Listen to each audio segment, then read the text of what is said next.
Jelang Indonesia kontra Jepang, publik tidak boleh berlebihan takut kecewa lagi. Jelang Indonesia kontra Jepang.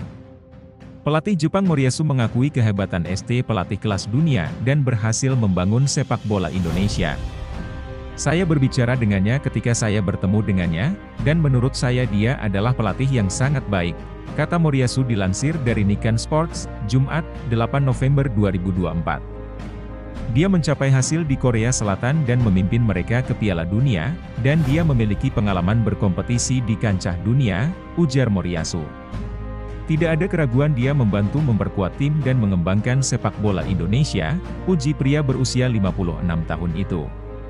Saya menghargai hal ini dan mengatakan apa yang dilakukan pelatih itu sangat bagus, tutupnya. Sesuai jadwal, Timnas Indonesia akan menjamu dua raksasa Asia yang sudah langganan tampil di Piala Dunia, yakni Timnas Jepang dan Timnas Arab Saudi. Pertandingan akan dimainkan di Stadion Utama GBK Jakarta, 15 dan 19 November 2024. Namun, Gusnul yakin mengingatkan pencinta sepak bola Indonesia harus mulai realistis dan bersikap dewasa menyikapi pertandingan Timnas Indonesia di sisa pertandingan Grup C putaran ketiga kualifikasi Piala Dunia 2026 zona Asia. Babak ini akan memasuki leg kedua. Tensi dan tekanan akan makin tinggi karena semua tim pasti berjuang keras bisa lolos ke Piala Dunia.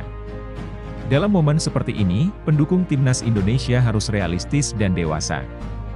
Jangan berharap lebih, tapi apresiasi perjuangan para pemain, katanya. Pengamat sepak bola nasional asal Malang ini perlu menyatakan itu setelah berkaca dari hasil saat melawan Bahrain dan Cina, medio Oktober lalu.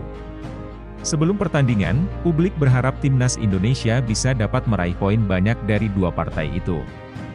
Minimal Timnas Indonesia mendapat kemenangan pertama, tapi semua harapan itu meleset sehingga ada kesan publik menyalahkan pemain, ujarnya. Setelah dijegal Cina 1-2, lanjut Gusnul yakin, pelatih Shin Tae-yong dan Asnawi Mangkualam jadi target kritik paling keras. Sebagai sesama pelatih, saya yakin Shin Tae-yong telah menyiapkan taktik terbaik. Dia paling tahu kekuatan Timnas Indonesia. Pemain juga bisa salah, tapi mohon jangan kritik berlebihan yang membuat mental pemain malah jatuh. Nanti kita sendiri yang rugi, jelasnya. Apalagi Jepang dan Arab Saudi punya kekuatan lebih bagus ketimbang Bahrain dan Cina. Kita harus sadar, Jepang dan Arab Saudi tim kuat di Asia. Melawan Jepang, hasil terbaik seri. Meski kita pernah imbang dengan Arab Saudi, tapi juga jangan terlalu berharap bisa mengulanginya di Jakarta karena mereka juga sudah berbenah. Dukung Timnas Indonesia dengan maksimal agar semua pemain berjuang mati-matian di lapangan, pesan Gusnul yakin. Gusnul yakin sepakat dengan Shin Tae-yong yang mengatakan menghadapi Jepang paling berat, mereka telah bersama sejak di kelompok junior. Pemain Jepang juga banyak bermain di klub-klub Eropa. Jadi, Shin Tae-yong paham betapa sulitnya melawan Jepang nanti, ucapnya. Di lain sisi, Rizky Ridho sadar Timnas Indonesia dibebani harapan setinggi langit dari penggemar terutama di kualifikasi Piala Dunia 2026 zona Asia. Ia dan rekan setim akan berusaha sebisa mungkin memenuhinya. Timnas Indonesia ditargetkan untuk bisa finish di posisi ketiga atau keempat di putaran ketiga dan kemudian lolos ke putaran keempat. Ketua Umum PSSI, Erick Thohir, sempat mengatakan target untuk skuad Garuda adalah mengumpulkan total 15 poin. Ridho menyadari tekanan dan harapan dari berbagai pihak itu nyata dan dirasakannya. Kendati demikian, ia justru merasa itu hal yang memang perlu ada agar kedepannya bisa tampil lebih baik lagi. Tentunya tekanan itu ada dan memang itu harus ada dalam sebuah tim dan kami harus punya target kedepannya, tutur Ridho di kawasan Gelora Bung Karno, Jakarta, Kamis 7 November 2024. Target sudah ditentukan, kami semaksimal mungkin bisa posisi 4 dan lolos playoff, tambah bek Persija Jakarta itu. Kami sebagai pemain mungkin sebisa mungkin bisa memenuhi target bahkan melampaui, tukas Ridho. Saat ini, Timnas Indonesia duduk di posisi kelima grup F putaran ketiga kualifikasi Piala Dunia 2026 zona Asia. Dari 4 pertandingan yang sudah dilewati, anak asuh Shin Tae-yong mengoleksi total 3 poin hasil dari 3 kali imbang dan sekali kalah. Misi kami tidak mudah, tetapi semoga bisa memenuhi target, pungkas Ridho. Pelatih Jepang, Hajime Moriyasu bicara terkait kekuatan timnas Indonesia jelang laga lanjutan kualifikasi Piala Dunia 2026 zona Asia. Jepang secara statistik dan sejarah lebih diunggulkan ketimbang timnas Indonesia. Mereka saat ini merupakan raja di Asia dan memiliki ranking FIFA yang jauh lebih baik. Takefusa Kubo dan kawan-kawan kini berada di peringkat 15 FIFA.